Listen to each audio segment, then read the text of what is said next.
সহ্য করতে পারবে না, তারা পিয়ার ঠেকাতে চায়।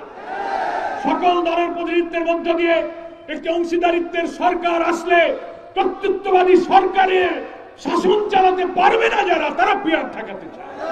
এই জন্য তারা পিয়ারের বিরোধিতা করছে। ঠিক আছে, পিয়ার নিয়ে যখন বিতর্ক হলো, আমরা গোল টেবিল করলাম, আলোচনা করলাম, সেমিনার সিম্পোজিয়াম করলাম, বিভিন্ন বুকলেট দিয়ে আমরা পিয়ারের উপকারিতা সুফল সব জানালাম। সরকারের বিভিন্ন আন্তর্জাতিক সংস্থার বেসরকারি সংস্থা জনগণের উপরে জরিপ করলো, সার্ভে করলো। আপনারা সেই সার্ভে দেখেছেন, 70% লোক পিয়ারের পক্ষে আছে। আমরা ঐক্যমত্য কমিশনে যে 31টি দল আছে, তার 25টি দল তারা পিয়ার চাইতেছে। হ্যাঁ, কেউ হয়তো লোয়ার হাউসে চাচ্ছে, কেউ আপার হাউসে চাচ্ছে, দ্যাট ইজ অ্যানাদার থিংস, কিন্তু কমনলি পিয়ারের পক্ষে আমরা আছে। অথচ বিএনপির কিছু নেতারা বলছেন পিয়ার দেশের মানুষ বোঝে না, বলে ইভিএম যারা বোঝে না তারা পিয়ারও বোঝে না। আজব ব্যাপার। আর ইভিএম কি আর পিয়ার কি? ইভিএম হচ্ছে ইলেকট্রনিক ভোটিং মেশিন, ওটা একটা যন্ত্রের না। আর পিয়ার হচ্ছে একটা ইলেকট্রাল প্রসেসের না। আপনি মেশিনের সাথে এটা নির্বাচন পদ্ধতির তুলনা করেন কেন?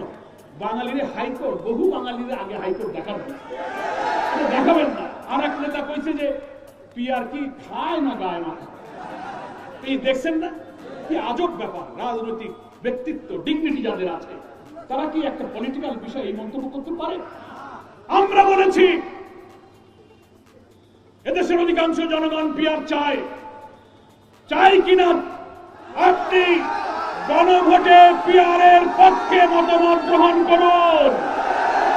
আমরা জামাত ইসলামীর পক্ষ থেকে কথা দিচ্ছি, অধিকাংশ জনগণ যদি পিয়ারের পক্ষে ভোট দেয় আপনাদেরকেও মানতে হবে। আর যদি অধিকাংশ জনগণ পিয়ার পদ্ধতিকে না বলে, আমরা জামাত ইসলামী তা মেনে নেব। That is beauty of democracy. এটা হচ্ছে গণতন্ত্রের সৌন্দর্য। কি বলেন, ঠিক কিনা? অথচ আপনি বলেন এটা খায় না গায়ে মাখায়। আপনি একটা সিস্টেমের সাথে মেশিনের তুলনা করলেন।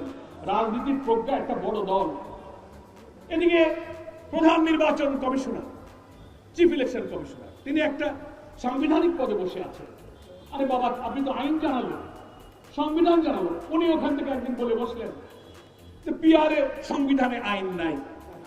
এটা কি আপনি বলতে পারেন? সংবিধান কি খালি আপনার আলমারিতে আছে? আমাদের আলমারিতে সংবিধান নাই। সংবিধানে কি পদ্ধতিতে নির্বাচন হবে তা কিন্তু উল্লেখ নাই।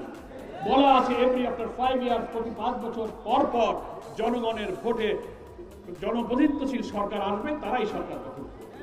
কিন্তু ইলেকশনের সিস্টেমটা কি হবে? ট্রেডিশনাল সিস্টেম, পিয়ার পদ্ধতি, যে কোনো সিস্টেমের কথা ওখানে আলাদা করে কোনো উল্লেখ নাই। এটা সরকার, রাজনৈতিক দল, স্টেক হোল্ডার, ইলেকশন কমিশন আলাপ আলোচনার ভিত্তিতে আমরা সিদ্ধান্ত নিতে পারি। তো ফলে আপনি প্রধান নির্বাচন কমিশনার হিসেবে চট করে একটা মন্তব্য করে দিলেন সংবিধানে পিয়ারের কথা নাই। এখন যে পদ্ধতি আছে এটা কি সংবিধানে আছে? এটাও তো নাই। আপনি যে বসে আছেন ওখানে চিফ ইলেকশন কমিশন, সেটা কোন সংবিধানের ভিত্তিতে বসে আছে? ওটাও তো সংবিধানে নাই। আপনি যে আগামী 26 ফেব্রুয়ারিতে ইলেকশন করবেন, সেটা কোন সংবিধানে আছে? আপনি যদি শেখ হাসিনার সংবিধান অনুযায়ী প্রতি 5 বছর পর পর নির্বাচনের বিধান মানতে চান, তো কত নির্বাচন হচ্ছে? কত সালে? 24 সালে।